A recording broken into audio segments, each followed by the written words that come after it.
Hello friends, आज हम लोग डिस्कस करने जा रहे हैं how to create React custom hook. Custom hook कैसे आप रिएक्ट में जनरेट करते हैं, कैसे क्रिएट करते हैं, उसके बारे में हम लोग बात करने जा रहे हैं। ये क्वेश्चन इंटरव्यू में जरूर पूछा जाता है आजकल। और इसको एपीआई, मतलब कि जो आपकी एपीआई है, उसे कहे मतलब कि इंटरव्यू में पूछते हैं कि आप एक एपीआई ले लीजिए, उसके लिए एक कस्टम हुक लिख दीजिए। उस चीज को आज हम लोग यहाँ पे डिस्कस करेंगे। तो चलिए स्टार्ट करते हैं। सबसे पहले विजुअल स्टूडियो कोड पे चलते हैं। आपका फोल्डर पे आ गए हम यहाँ पे। यहाँ सबसे पहले एक प्रोजेक्ट हम क्रिएट कर लेते हैं। उसके लिए क्या करना है, एक कमांड लिखना है npm, मतलब आपका नोड। मैं ये एक्सपेक्ट कर रहा हूँ कि आपने नोड इंस्टॉल किया होगा अपने सर्वर पे। जैसे ही नोड इंस्टॉल कर लेंगे npm पैकेज आपका चल जाएगा। तो npm क्रिएट लिख दीजिए, वीट @latest लिख दीजिए। इससे यहाँ पे हम लोग वीट का यूज कर रहे हैं क्रिएट प्रोजेक्ट करने के लिए। अभी आपका ये लेटेस्ट है, इसी से प्रोजेक्ट क्रिएट करना चाहिए। यहाँ लिख दीजिए CUS कस्टम हुक।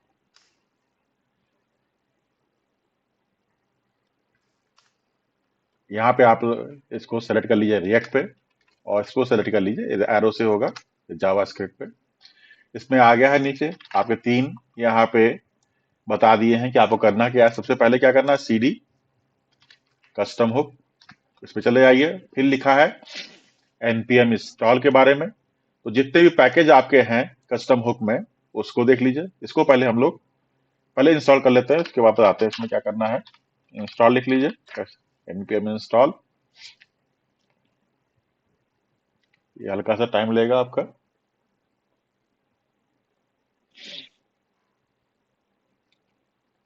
और इसके बाद इस प्रोजेक्ट को किसी नए, मतलब इस डायरेक्टरी को पहले ओपन कर लेते हैं। कोड लिख लीजिए, कोड डॉट लिख दीजिए। कोड डॉट से आपका ये नए विंडो ओपन हो जाएगी, और आपका ये प्रोजेक्ट जो है ये आपका यहाँ पे ओपन हो जाएगा। क्लियर हो रहा है? क्लियर है, कोई दिक्कत वाली बात नहीं। ये आपका पैकेज डॉट जेसन है जो वीट ने इंस्टॉल की है। ये आपका नेम हो गया कस्टम हुक। क्लियर है यहाँ तक? अब एक और चीज की बात करते हैं कि कस्टम हुक का यूज क्या होता है। तो चलिए उसके बारे में बात करते हैं। तो वो क्या चीज है, तो when you have a component logic, मतलब कि आप एक कंपोनेंट बना रहे हैं, उसमें कोई लॉजिक आप यूज कर रहे हैं that need to be use by multiple component. देखिए यहाँ पे थोड़ा सा समझने की कोशिश करिएगा। यहाँ पे आपकी कोई पास कोई एक लॉजिक है। एक सिंपल समझ लीजिए कि आपके पास एक कोई लॉजिक है जो रिपीट हो रहा है विद इन ए कंपोनेंट। आप कोई दूसरा कंपोनेंट बताते हैं तो उसमें भी वो लॉजिक आपका रिपीट हो रहा है। तो मल्टीपल कंपोनेंट्स में आपका लॉजिक रिपीट हो रहा है, तो उस लिए आप कस्टम हुक बनाते हैं। देखिए एक और चीज समझिएगा कि कुछ भी जो रिपीट होता है उसको बार बार आप रिपीट करके कोड में लिखें तो ये एक गुड प्रैक्टिस नहीं है। इसलिए हम लोग आपके कस्टम हुक को यूज करते हैं। ठीक है, क्लियर हो गया यहाँ तक? एक और चीज है, तो कस्टम जब हुक आप बनाएंगे, तो जैसे कि आपने हमने भी बोला है कि हम लोग एपीआई को फेच के थ्रू यूज करेंगे, तो उसमें आप इसका जो नेमिंग होता है वो आपका यूज से स्टार्ट होता है।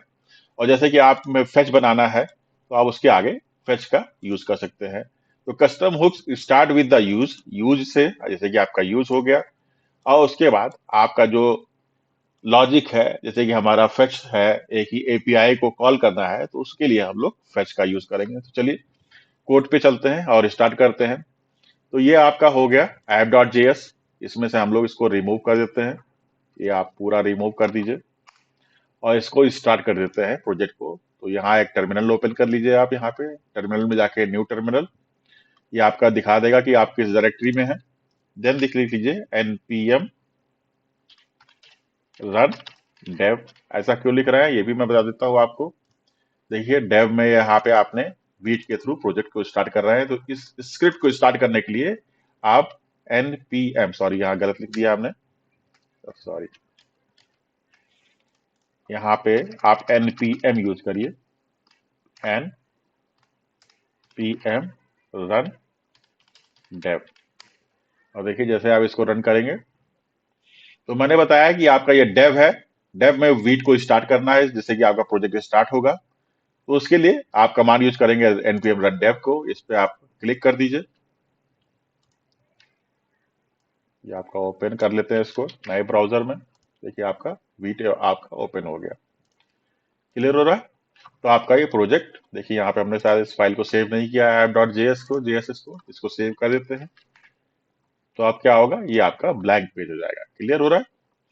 अब क्या करना है, अब कस्टम हुक बनाना है, तो उसके लिए क्या करना है, इसको हम रिमूव कर दें, इसका कोई यूज नहीं है। एक फोल्डर क्रिएट कर लीजिए, दैट इज द कंपोनेंट्स। इसके अंदर एक फाइल बना लीजिए, जैसे कि हम लोगों ने बनाया था, यूज होना चाहिए, ये नेमिंग के लिए use fetch dot JSX।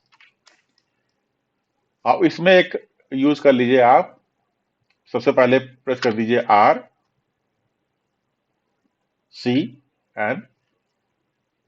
React class component नहीं कहेगा, रिएक्ट फंक्शनल कंपोनेंट, तो F यूज होगा, react functional and component.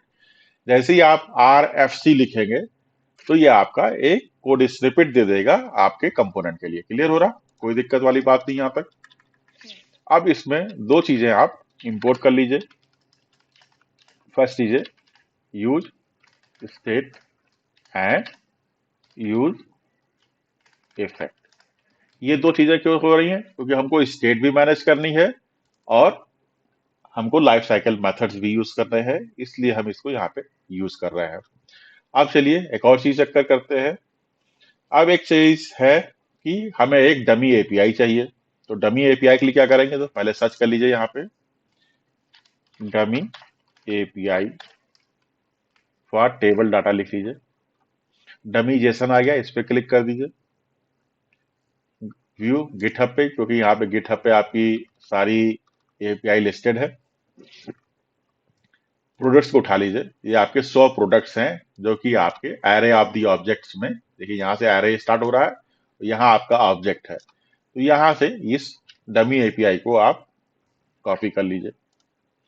Clear हो रहा है? चलिए अब यहाँ पे चलते हैं। अब क्या करना है, अब एक स्टेट यूज कर लेते हैं, यूज स्टेट। पहले इसको ले लेते हैं const data and set data equal to sorry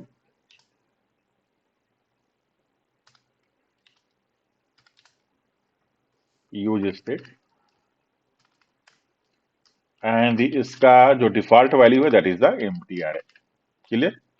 इसको फॉर्मेट कर लीजिए, फॉर्मेट डॉक्यूमेंट। क्लियर? याद है तो कोई इशू वाली बात नहीं है। अब यूज इफेक्ट को यूज कर लीजिए, यूज इफेक्ट। देखिए यूज इफेक्ट में आप स्निपेट को यूज करिएगा, ये स्निपेट दे देगा आपका, आपका टाइम थोड़ा बच जाएगा। इसको क्या करना है, इसको हमें कंपोनेंट डेट माउंट पे भी रखना है। क्लियर है? अभी हम लोग क्या करते हैं, फेच का यूज कर लेते हैं कंपोनेंट डेट माउंट पे, that is the fetch. Fetch पे हमने इसे कॉल कर लिया, मतलब कि आपका एपीआई को रन किया, इसको एपीआई को कॉल कर लिया।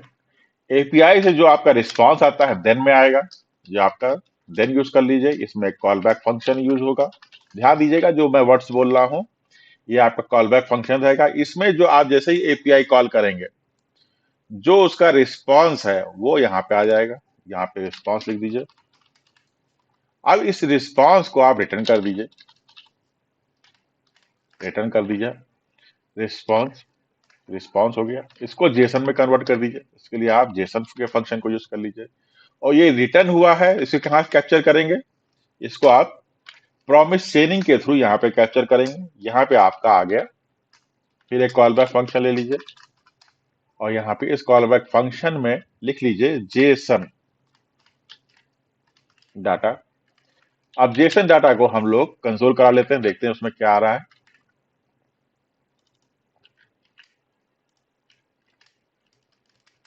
तो अभी ये प्रिंट नहीं होगा। प्रिंट क्यों नहीं होगा? क्योंकि ये कहीं कॉल नहीं हो रहा है। आपका यूज फेच को आप app.jss पे कॉल कर लीजिए और app.jss आपका इंडेक्स में कहीं कॉल हो रहा है, देखिए कहाँ पे गया है, इंडेक्स डॉट या मेन डॉट जेएसएस, यहाँ पे देखिए ऐप डॉट जेएस कॉल हो रहा है, यहाँ पे ऐप डॉट जेएसएस को इंपोर्ट किया गया है। तो ऐप डॉट जेएसएस में से इसको लिंक कर दीजिए, इसको दोनों चीजें रिमूव कर दीजिए यहाँ पे और इंपोर्ट कर लीजिए फेच, यूज फेच। क्लियर हो रहा है? और यहाँ पे आप यहाँ पे इसको रिटर्न करा लीजिए, const data equal to use fetch. अभी इसके बारे में और बताएंगे। अब चलिए चेक करते हैं कि ये आपका काम कर रहा है कि नहीं कर रहा है। इसको रिमूव कर देते हैं, मेन डॉट जेएसएस को हटा दीजिए कि कंसोल में आपका डाटा आया है कि नहीं आया है। तो चलिए चेक करते हैं। तो देखिए कंसोल में आपका डेटा नहीं आया है। इसको चेक कर लेंगे इसमें प्रॉब्लम क्या है। ओके, इसमें कुछ इश्यूज हो रहे हैं तो उसको अभी चेक करते हैं। देखिए यहाँ पे एक इश्यू ये है कि यहाँ पे हम लोग डेटा को यहाँ पे यूज कर रहे हैं। क्लियर हो रहा है? और यहाँ पे रिटर्न क्या हो रहा है, रिटर्न यहाँ पे कुछ भी नहीं हो रहा है। तो एक ऐसा काम कर लेते हैं, कंसोल भी कर लेते हैं और सेट डाटा यूज कर लीजिए, सेट डाटा, एंड इसमें आप जेसन डाटा को पेस्ट कर दीजिए और यहां रिटर्न कर दीजिए एरे को जिसमें कि आपका डेटा होगा, जैसे कि आपको स्टेट के बारे में मालूम ही होगा। अब चलिए चेक करते हैं कि आपका वर्क कर रहा है कि नहीं कर रहा है। अभी भी एरर्स आ रही हैं, रिमूव कर देते हैं। पहले एरर्स क्यों आ रही हैं इसको देख लेते हैं। देखिए आपकी एरर रिमूव हो गई हैं और ये आपका कंसोल में प्रिंट हो गया, डेटा आपका प्रिंट होना स्टार्ट हो गया। क्लियर हो रहा है? जो एरर्स थी उसको भी रिमूव किया है हमने और डेटा को भी यहाँ पे हमने प्रिंट कर दिया है। तो इसके बारे में फिर से हम लोग बात कर लेते हैं इस कंपोनेंट के बारे में। ये आपका कंपोनेंट डिड माउंट है। जब आपका ये यूज फेच माउंट करेगा तब जाके आपका ये यूआरएल जो आपका एपीआई है वो कॉल होगी। उसके बाद वहां पे जो रिस्पांस आएगा उसको, उस रिस्पांस को आप इस तरह से एक्सेस करेंगे। उसके बाद उसको जेसन में कन्वर्ट कर देंगे और रिटर्न कर देंगे। रिटर्न करने के बाद उसको चेनिंग के थ्रू जेसन डाटा में आप उसको एक्सेस करेंगे और उसके बाद कंसोल आउट करा रहे हैं और उसको स्टेट में आप जाके सेट कर रहे हैं। क्लियर हो रहा है? कोई दिक्कत वाली बात नहीं। अभी भी एक इश्यू है, इसको रिमूव करिए यहां से, इसको हम लोग कट कर देते हैं और ऐप डॉट जेएसएस में जाके यहाँ पे हम लोग इसको पास कर देते हैं। क्योंकि आप इस ये आपका लॉजिक है जो डिफरेंट डिफरेंट कंपोनेंट में यूज होगा, तो डिफरेंट डिफरेंट में हो सकता है आप डिफरेंट डिफरेंट एपीआई को यूज करें। तो एपीआई आप यहाँ पे इस तरह से ना पास करिए।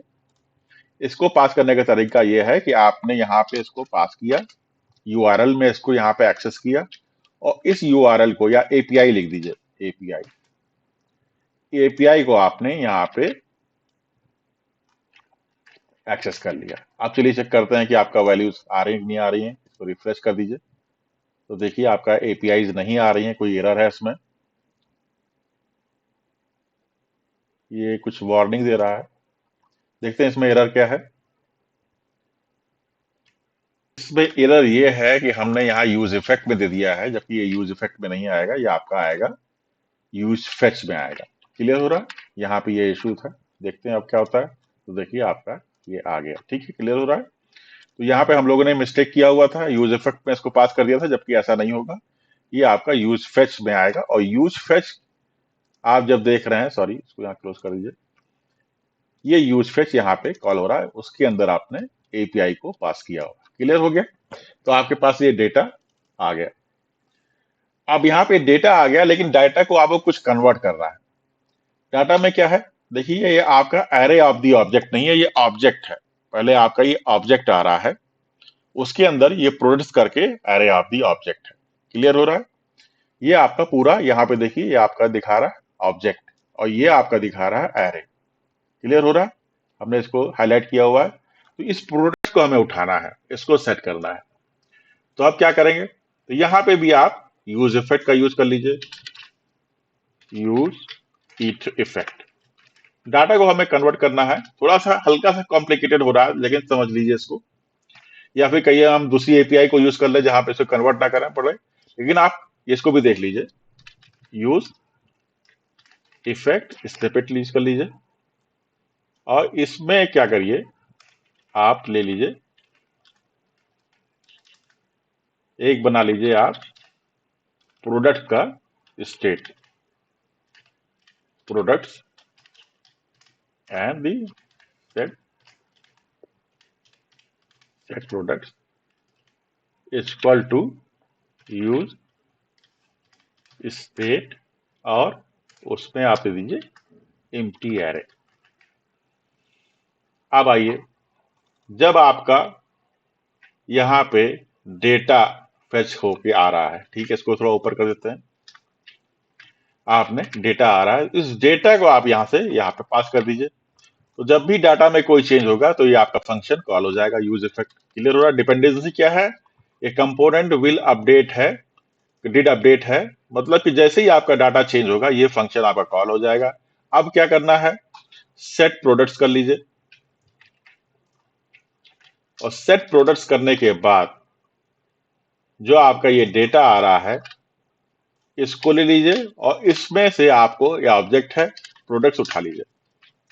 अब इसे कंसोल भी कर लेते हैं कि आपका ये सही चल रहा है कि नहीं चल रहा है। फिर आप प्रोडक्ट्स को यहाँ पे कंसोल कर लीजिए, और यहां से इसको रिमूव कर दीजिए। कहां से, यहां से आप जेसन को कंसोल को रिमूव कर दीजिए, इसकी कोई जरूरत नहीं है। क्लियर हो रहा है? देखिए हम थोड़ा भी और बताएंगे आपको इसमें कि यह हल्का सा कंफ्यूज। देखिए आप, अब आपका ये एरे आना स्टार्ट हो गया। पहले क्या था, पहले ऑब्जेक्ट के अंदर प्रोडक्ट्स था, उसके अंदर एरे थे जिसमें कि 30 एरे हैं, ठीक है। तो उसको आपने एक्सेस कर लिया, आप केवल आपके पास ये एरे आ गया। चलिए इसको रिमूव कर देते हैं। आप देखिए केवल एरे दिखाएगा ये, देखिए आपका ये एरे आ गया। एरे में कन्वर्ट करना जरूरी है। यदि आपके पास ऑब्जेक्ट आ रहा है तो उस ऑब्जेक्ट में से ऑब्जेक्ट को हटाना है, प्रोडक्ट्स को उठाना है, और उसको रिमूव कर देना है। मतलब कि जैसे कि आपको केवल एरे ऑफ दी ऑब्जेक्ट मिल जाए। क्लियर? देखिए मैं आपको यहाँ पे बता देता हूँ, गिटहब पे चलिए, थोड़ा सा कंफ्यूजिंग है ये देखिए आपका ये आ रहा था प्रोडक्ट्स, इस प्रोडक्ट्स के अंदर आपके एरे ऑफ दी ऑब्जेक्ट है। क्लियर हो रहा है? तो हमें केवल ये एरे ऑफ दी ऑब्जेक्ट चाहिए, हमें प्रोडक्ट्स नहीं चाहिए था। तो इसलिए हमने प्रोडक्ट्स को यहाँ पे एक्सेस कर लिया इस तरह से। कहाँ गया, ये आपका देखिए डाटा डॉट प्रोडक्ट्स हो गया, और उसको हमने कंसोल आउट करा लिया। अब ये आपका यूज इफेक्ट में चल गया। अब इसको हम लोग मैप कराना चाहिए तो मैप करा लीजिए, इसे यही एक कस्टम हुक है। तो कस्टम हुक में क्या हुआ कि हमने एक नई फाइल बना दी, इसको रिमूव कर देते हैं। उसमें हमने यूआरएल पास कर दिया, एपीआई पास कर दिया, और डेटा को यहाँ पे रिटर्न कर दिया। तो ये आपका एक जनरल फंक्शनैलिटी है जो कि बहुत से कंपोनेंट में यूज होगी। जैसे जैसे आप एपीआई को कॉल करेंगे तो आप इस हुक को यूज कर सकते हैं, और इस हुक में आप पास कर दीजिए क्या कहते हैं यूआरएल को या एपीआई के नेम को, उस एपीआई के नेम पे ये आपको डाटा रिटर्न करके देते हैं कि that is the custom hook. आप चलिए अब यहाँ पे तो ये हो गया। यदि आप इसको मैप कराना चाहें तो मैप करा के मैं दिखा देता हूँ। देखिए इसमें क्या है, दिखा देते हैं। आपका ये टाइटल को हम लोग इसमें डिस्प्ले करा देते हैं, तो इसको मैप भी करा देते हैं। तो सबसे पहले क्या करना है, पहले ये चेक करना है कि जो आपके पास डेटा है, प्रोडक्ट्स हैं, वो एरे हैं कि नहीं है, नहीं तो मैप आपका एरर रिटर्न कर देगा। तो एरे डॉट इज एरे, इसमें आप पास कर दीजिए प्रोडक्ट्स को, वो चेक करेगा कि आपका ये एरे है कि नहीं है। उसी के बेस पे आपकी फंक्शनलिटी आगे स्टार्ट होगी। रन कर दीजिए। अब ये है प्रोडक्ट्स डॉट मैप, यूज कर लीजिए। ये आपका हो गया। मैप के बारे में आपको थोड़ा आइडिया तो होगा ही, प्रोडक्ट्स डॉट मैप को यूज कर लीजिए। क्लियर? इसमें हर ऑब्जेक्ट आ जाएगा, तो ओबीजे कर दीजिए या आइटम लिख दीजिए, जो भी आप देना चाहें। और इसमें आप दीजिए टेबल बना दीजिए, टेबल। देखिए थोड़ा सा मैं इसको ब्यूटीफाई करने की कोशिश कर रहा हूँ कि जैसे कि डाटा आपका सही से, और इसमें दे दीजिए टीआर। तो टीआर आपका हो गया ये, और इसमें दे दीजिए टीडी। टीडी में लिख दीजिए आपका क्या रहेगा, टाइटल, केवल टाइटल हो गया। और इसमें दे दीजिए border, border BORDER border equal to 1 कर दीजिए। क्लियर। अब इसी TDTR को आप यहां यूज कर लीजिए।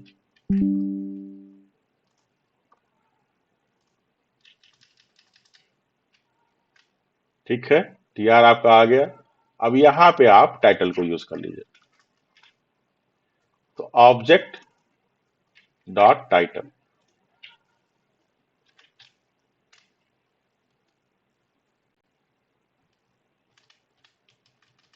क्लियर हो रहा है।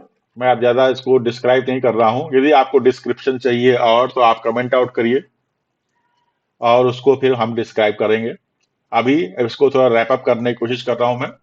यदि आपको डिस्क्रिप्शन और चाहिए कि इसमें और क्या क्या चीजें होती हैं, क्योंकि ये बहुत ही ज्यादा इंटरव्यू में पूछा जाता है और इंटरव्यू में लोगों ने पूछना चालू कर दिया है कि आप पहले तो लिस्ट करिए। ये लिस्टिंग लोग पूछते हैं कि आपके पास एक एपीआई है, उसके लिए कस्टम हुक क्रिएट करिए, उसके बाद डाटा को फेच करिए, उसके बाद डाटा को फेच करने के बाद आप इसको क्या कहते हैं अपने हिसाब से डाटा को सेट करिए और इसके बाद आप इसको टेबल में रेंडर कर दीजिए, मतलब कि उसको डिस्प्ले करिए। लिस्ट आउट करने के लिए कहा जाता है, तो उसको हम क्रिएट कर रहे हैं। तो देखिए, चलिए चेक करते हैं कि आपका लिस्ट आउट हुआ है कि नहीं हो रहा है। डमी जेसन हो गया। देखिए आपका टाइटल लिख के आया है और यहाँ पे इसके अलावा कुछ भी नहीं हुआ है। चलिए चेक करते हैं कि ये इशू क्यों आ रहा है। क्यों आ रहा है बताइए, कमेंट आउट करिए कि क्यों आ रहा है ये इशू। यदि किसी को आइडिया हो, मैं कोड दिखा देता हूँ क्यों ये प्रॉब्लम आ रही है, तो वो आपको वो बता सकता है। तो कमेंट करिए इसके बारे में। मैं आपको 30 सेकंड का टाइम दे रहा हूँ कि आप इसको कमेंट करके बताइए कि ये प्रॉब्लम क्यों आ रही है। चलिए 30 सेकंड हम लोग, देखिए यहाँ तो शायद 30 सेकंड दिखाएगा नहीं। तो मैं आपको बता देता हूँ कि ये प्रॉब्लम क्यों आ रही है। प्रॉब्लम इसलिए आ रही है कि हमने इसको रिटर्न नहीं किया। हम लोग इसको भूल जाते हैं रिटर्न करना। तो क्या रिटर्न करना है? रिटर्न करना है हमें TR, ठीक है, और TD रिटर्न करना है। चलिए चेक करते हैं कि आपका ये वर्क कर रहा है कि नहीं कर रहा है। देखिए आपका वर्क करना स्टार्ट कर दिया। डमी जेसन को उठा देते हैं, रिमूव कर देते हैं। क्लियर हो रहा है? कोई इशू वाली बात है कि नहीं है? अब टाइटल को आप बोल्ड कर दीजिए, थोड़ा अच्छा लगेगा। या फिर आप टी हेड यूज करना चाहें, जिस तरह से आप करना चाहें कर सकते हैं, लेकिन मैं बोल्ड यूज कर रहा हूं। तो यहाँ पे देखिए आप टाइटल आ गया। अब चलिए, अब जो ये एपीआई है इसको कॉपी कर लेते हैं। इससे कोई दूसरी फील्ड उठानी हो मुझे। देखिए आपका यूआरएल कहाँ गया, ये आपका है, डमी जेसन है। यदि आपको कोई और फील्ड यूज करनी है, जैसे कि आपको डिस्क्रिप्शन है, प्राइस है, प्राइस लोग यूज कर लेते हैं। चलिए प्राइस यूज करने कैसे यूज करेंगे, तो यहाँ पे इसको दोबारा TD यूज करिए और उसमें इसको प्राइस कर दीजिए। देखिए अब क्या होता है, यहाँ तो प्राइस कर दिया है। अब क्या होता है देखते हैं। ये सॉरी, ये देखिए प्राइस लिख के आ गया लेकिन कोई डेटा नहीं आ रहा। क्लियर। अब यहाँ पे भी इसी तरह से करिए, TD एक और बढ़ा दीजिए और इसको भी प्राइस कर दीजिए। यदि इंटरव्यूअर कहता है कि आप किसी और फील्ड को भी लिस्ट आउट कर दीजिए, तो उसके लिए मैं बता रहा हूँ, इसको नीचे कर देते हैं। तो देखिए आपका प्राइस भी आने लगा। क्लियर हो रहा है? तो फ्रेंड्स आज के लिए बस इतना ही। होप ये वीडियो आपको अच्छा लगा होगा। यदि आपको ये वीडियो अच्छा लगा है तो कमेंट करिए और चैनल को सब्सक्राइब करिए और लाइक करिए। यदि आप चाहते हैं इसके बारे में हम और आगे डिस्कस करें कि इसमें और इंटरव्यू में क्या क्या लोग पूछ रहे हैं इस समय, तो आप कमेंट आउट करिए। हम आगे इस नए वीडियो में इसको जरूर डिस्कस करेंगे। तो फ्रेंड्स आज हम लोगों ने डिस्कस किया कस्टम हुक के बारे में। तो कस्टम हुक को कैसे जनरेट करते हैं और उसका क्या यूज है, उसके बारे में आज हम लोगों ने डिस्कस किया है। और आगे इसके बारे में, इसकी फंक्शनलिटी को और आगे बढ़ाएंगे, क्योंकि एपीआई का ही बहुत ज्यादा यूज होता है रिएक्ट में। मतलब आप समझ लीजिए कि एक बैकबोन है, इसी के थ्रू बहुत सारे काम होते हैं एपीआई के थ्रू। मतलब डाटा जो आपका एक्सेस करना, डाटा को डिस्प्ले करना। और आगे यदि आप चाहते हैं कि किसी और इसी को टॉपिक को और आगे बढ़ाया जाए, तो आप कमेंट आउट करिए। यदि 200 कमेंट आ जाते हैं तो हम पक्का इसके बारे में एक नया वीडियो बनाएंगे और इसकी फंक्शनलिटी को और आगे डिस्कस करेंगे। यदि आप इस कोड को चाहते हैं तो भी कमेंट आउट करिए, हम इस कोड को अपने ब्लॉग में एक लिंक के थ्रू, डिस्क्रिप्शन में वो लिंक डाल देंगे, उसके थ्रू आप इसको एक्सेस कर सकते हैं। तो friends, thank you for watching.